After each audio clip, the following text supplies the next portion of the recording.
Welcome back to my channel হেনামনির রান্নাঘর। আজ আমি নিয়ে চলে এসেছি ব্রেড মালাই রোল। এটি দেখতে যতটা লোভনীয়, খেতে খুবই টেস্টি হয়। এটি খেতে বাচ্চা থেকে বড় সকলেই পছন্দ করবে। আসুন তাহলে দেখে নিই আমি কিভাবে তৈরি করছি। প্রথমে আমি মালাইটা রেডি করে নেব। তার জন্য আমি নিয়ে নিয়েছি একটি প্যান, নিয়ে নিচ্ছি 1 কাপ দুধ, 2 চামচ দিয়ে দিচ্ছি চিনি। এখানে ছোটো বাটির 1 বাটি নিয়ে নিয়েছি গুঁড়ো দুধ। ভালোভাবে আমি মিশিয়ে নেব।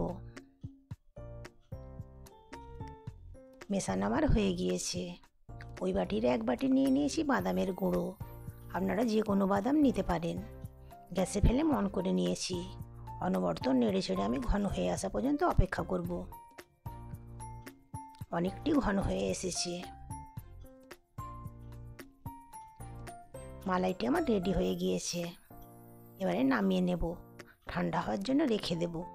এখানে আমি আরেকটি প্যান নিয়ে নিয়েছি। 2 কাপ নিয়ে নিচ্ছি দুধ, 2 চামচ দিয়ে দিচ্ছি চিনি। চিনির পরিমাণ আপনারা বাড়িয়ে বা কমিয়ে নিতে পারেন। এখানে আমি একটু দুধ উঠিয়ে নিচ্ছি।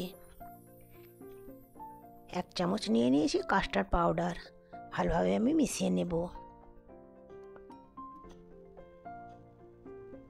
গ্যাসের ফ্লেম আমি অন করে নিয়েছি। দুধে একটি বলক আসা পর্যন্ত আমি অপেক্ষা করব।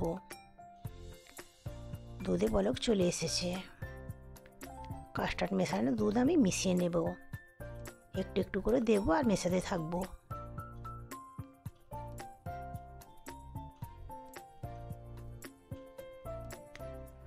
দুধটা একটু ঘন হয়ে আসলেই নামিয়ে নেব। এখানে নিয়ে নিয়েছি পাউরুটি। বাদামি অংশগুলো কেটে বাদ দিয়ে দেব।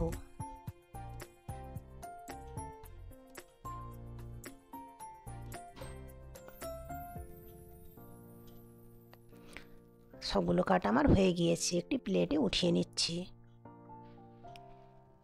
বোর্ডের উপরে একটি পাউরুটি নিয়ে আমি বেলনির সাহায্যে বেলে নেব।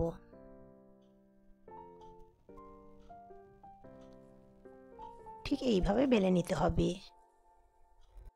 পাউরুটির মাঝখানে মালাই দিয়ে রোল করে নেব। আমি এইভাবে রোল করে নেব। একটি সার্ভিং ডিশে উঠিয়ে নিচ্ছি। সবগুলো আমি একইভাবে রোল করে নেব।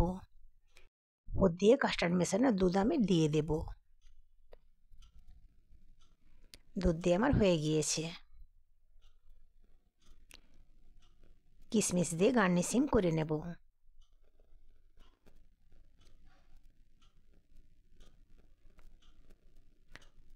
কতটা দেখতে লোভনীয় হয়েছে, খেতে খুবই টেস্টি হয়। একবার হলেও বাড়িতে তৈরি করে দেখতে পারেন।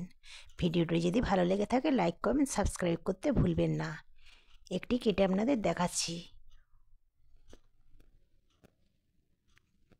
কতটা নরম তুলতুলে হয়েছে, মুখে দিতে মিলিয়ে যাবে।